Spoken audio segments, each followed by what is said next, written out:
दोस्तों कहानी शुरू होती है और कहानी शुरू होते ही हमें अफ्रीका के नैम डेजर्ट को दिखाया जाता है। यहाँ हम एक रिसर्च टीम को देखते हैं जिसमें 3 लोग होते हैं, पॉल, क्लाइव, हार्वे। इसके बाद क्लाइव बाकी दोनों को बताता है कि उसे एक लोकेशन के बारे में पता चला है और उसकी मशीन की रीडिंग के अकॉर्डिंग वहाँ एक वॉल्केनो पाइप हो सकता है। क्लाइव कहने लगता है कि हमें यहाँ डायमंड भी मिल सकते हैं। अब उनका काम ही था डेजर्ट में कीमती चीज़ों को ढूंढना। आगे जाने के बाद उन्हें एक काफ़ी बड़ा पत्थर दिखाई देता है। अब पॉल जैसे ही पत्थर का सैंपल लेने के लिए उस पर हथौड़े से अटैक करता है, हम देखते हैं कि वो पत्थर अंदर से खोखला है और वो हथौड़े से आसानी से टूट रहा है। पॉल उसके अंदर देखने लगता है, तभी उस पत्थर के अंदर से एक क्रीचर उस पर हमला कर देता है और उसे मार डालता है। इसके बाद सीन यहाँ से चेंज हो जाता है। हम देखते हैं कि सीन में एक लैब को दिखाते हैं और उस लैब में डॉक्टर जैक अपनी सारे साइंटिस्ट के साथ एक टीम की मदद कर रहा है। दरअसल सिस्टम में कुछ ग्लिच की वजह से ऐसा हो रहा था। टीम के सभी मेंबर जैक से हेल्प मांगने लगे। फिर जैक किसी तरह खुद ही उस ग्लिच को ठीक करके टीम की जान बचा लेता है। उसका बॉस वहाँ आकर उसकी तारीफ करता है और उसके बाद वो जैक को दूसरी साइड पर काम करने के लिए भेज देता है। इसके बाद जैक उसी डिजर्ट पर आ जाता है, लेकिन टैक्सी वाला उसे रोड पर ही छोड़कर चला जाता है। कुछ देर में उसे एक लेनी ऑफिसर लेने आता है। वो जैक को एक माइनिंग कंपनी के बेस पे ले आता है। वहाँ उसे जोहान और एक लेडी ऑफिसर मिक्की मिलती है। फिर जैक उन्हें बताता है कि वो एक साइंटिस्ट है और कंपनी ने उसे यहाँ भेजा। अब मिक्की उसके सामान की चेकिंग करने लगती है। उसके पास एक मशीन भी होती है।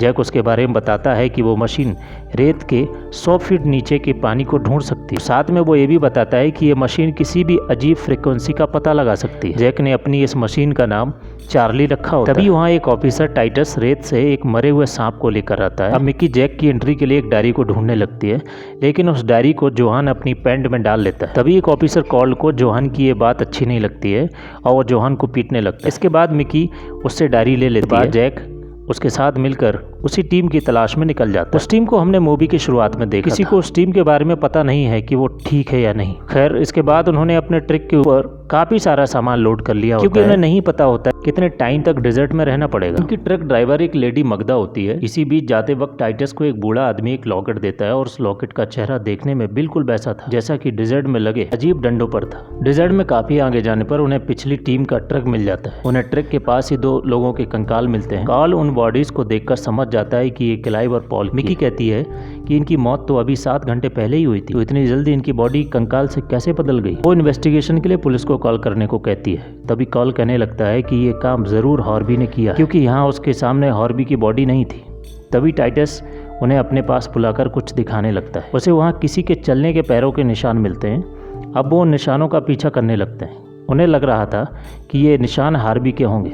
कुछ देर तक पैरों के निशान का पीछा करते हुए टाइटस बताता है कि जो निशान शुरू में थे वो 2 पैरों के निशान थे, लेकिन अब उन्हें 4 पैरों के निशान मिल रहे हैं। फिर वो आगे चलते हुए उसी जगह पर आ जाते हैं जहां वो डंडे लगे हुए थे। वो जगह देखने में काफ़ी अजीब थी, लेकिन जैक जैसे ही यहाँ एक मास्क को छूने की कोशिश करता है तभी टाइटस उसे किसी भी चीज़ को छूने से मना कर देता है। अब टाइटस देखता है कि जैसा लॉकेट उसके पास है वैसे ही यहाँ मास्क लगा हुआ है। ये देखकर वो घबरा जाता है, कहने लगता है कि वो जल्दी से यहाँ से निकले। इसके बाद यहाँ से जाने लगता है। कुछ दूर आगे जाने पर उन्हें एक और डेड बॉडी का कंकाल मिलता है। कार्ड बॉडी को पहचान लेता है और कहता है कि ये बॉडी हार्बी की है, लेकिन कार्ल को अभी भी यकीन नहीं आ रहा था कि वो उसकी बॉडी है। वो मगदा से कहता है कि हमें आगे जाकर किलर का पता लगाना चाहिए, लेकिन मगदा उसे आगे जाने से मना कर देती है और कहती है कि कुछ टाइम बाद रात होने वाली है, इसलिए वो रात में ट्रक को नहीं चलाएगी। खैर उसके बाद वो सब डिसाइड करते हैं कि हम इसी जगह पर रात गुजारेंगे, लेकिन जैक को अभी नींद नहीं आ रही थी। वो अपनी आज के दिनों की यादों को याद करने लगता है। फिर वो एक बॉक्स लेकर उसे स्केटबोर्ड बना लेता है और अकेला ही रेत से फिसलने लगता है। उसे ऐसा करते हुए मिक्की देख रही है। वो उसकी मशीन को उसके पास लाती है और कहती है कि ये काफी टाइम से बीपिंग यानी आवाज कर रही है। जैक मशीन को देखता है और बताता है कि शायद ये यहाँ चलने वाली ठंडी हवाओं की वजह से हो रहा है। और उसके बाद मिक्की उसके क्लोज आने लगती है और वो एक दूसरे के साथ बात करने लगती है। कुछ देर के बाद मिक्की ट्रक में सोने के लिए चली जाती है, लेकिन जैक अभी बाहर ही था। तभी हम देखते हैं कि उस पर वही क्रीचर नजर रख रहा है। तभी अचानक उसकी मशीन में बीपिंग तेज होने लगती है, यानी उसने क्रीचर से आने वाली फ्रीक्वेंसी को पहचान लिया था। जैक को समझ नहीं आता है कि ऐसा क्यों हो रहा है। वो अपने आसपास चेक करता है, लेकिन उसे वहाँ कोई दिखाई नहीं देता। तभी अचानक से वो क्रीचर उसके सामने आ जाता है। जैक उसे देखकर बहुत डर जाता है और चिल्लाने लगता है।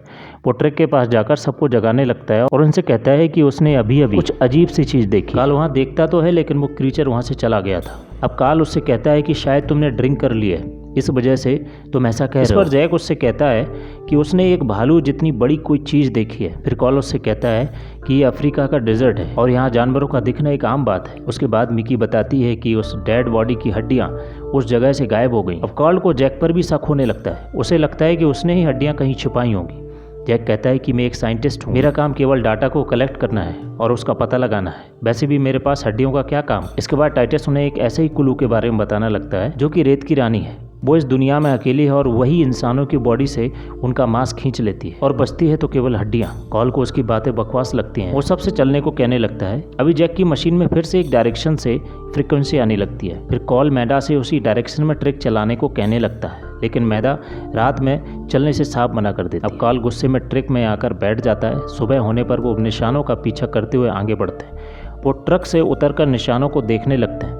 तभी कॉड को कुछ दूर वही क्रिएचर दिख जाता है। उसे देखकर काफी शॉक हो जाता है। फिर कॉल उसे शूट कर देता है। उसके शूट करते ही वो कहीं नीचे गिरकर गायब हो जाता है। अब सब वहाँ जाकर देखते हैं, लेकिन उन्हें वहाँ पर कुछ भी नहीं मिलता है। उन्हें वहाँ पर एक कंकाल मिल जाता है। ये वही कंकाल होता है जिसको क्रिएचर ट्रक से उठाकर लाया था। फिर वो मैड भी ट्रक लेकर पहुँच जाती है। यहीं पर मूवी का पार्ट 1 खत्म हो जाता है। पार्ट 2 लाने के लिए वेट कीजिए।